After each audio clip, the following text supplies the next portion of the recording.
Hello बच्चों, let's see this question. और आपका कॉलम 1 कॉलम 2 कुछ डेटा दे रखा है, तो आपको मैच करना है कि कौन सा किसके साथ मैच होगा। जैसे कॉलम 1 में दे रखा साउंड दे रखा है, दूसरा सोनार दे रखा है, तीसरा है रिफ्लेक्शन ऑफ साउंड और चौथा है पिच। तो इनके कोरस्पॉन्डिंग आपको बताना है कि कौन सा कॉलम 2 में ऑप्शन सही होगा। तो यहाँ पर जितने पैरामीटर आपके पास वेव मोशन से रिलेटेड हैं, तो यानी कि की कॉन्सेप्ट की बात करें अपन, तो हो जाएगा सिंपल वेव मोशन।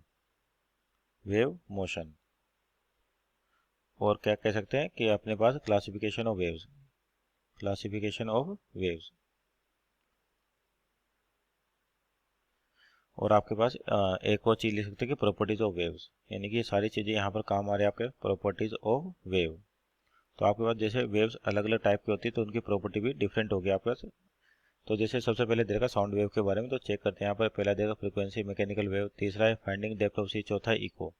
तो आपका जो साउंड वेव होता है बेसिकली, ये क्या होती है, मैकेनिकल वेव होती है।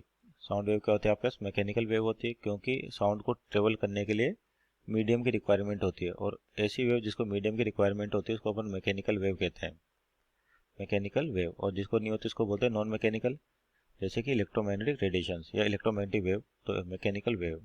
तो साउंड वेव क्या हो गया आपके पास, मैकेनिकल वेव। इसका मतलब ऑप्शन नंबर आपका 2 इसका सही होगा।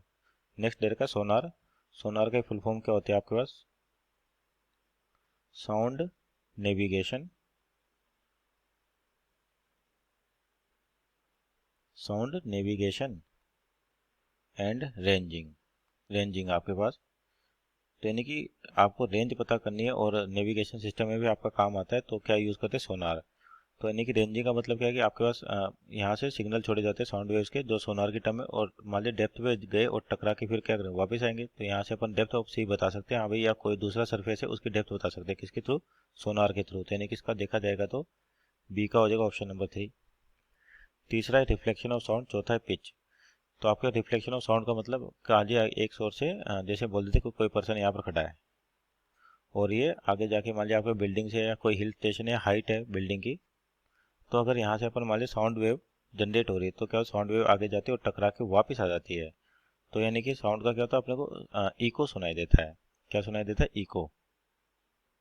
यानी कि साउंड रिपीट होता है आपके पास। तो यहाँ पर देखें तो इसका कौन सा ऑप्शन हो जाएगा, रिफ्लेक्शन ऑफ साउंड किससे रिलेटेड होगा आपके पास, इको से।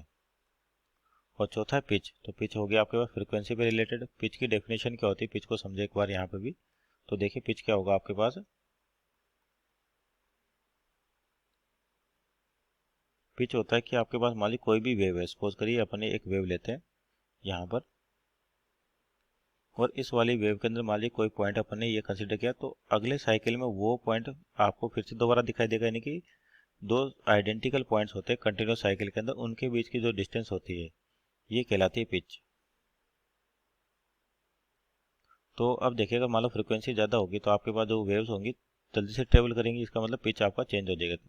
तो यानी कि जो पिच है बेसिकली किसका फंक्शन होगा, फ्रिक्वेंसी का, मीन्स ऑप्शन नंबर 1। तो यहाँ पर चेक करते हैं कि पहले का 2, यानी कि ए का कितना रहा, 2 आ रहा है, तो मीन्स ये आपके पास ऑप्शन नंबर डी दिख रहा है, इसी में ए का 2 है तो बाकी गलत हो गए।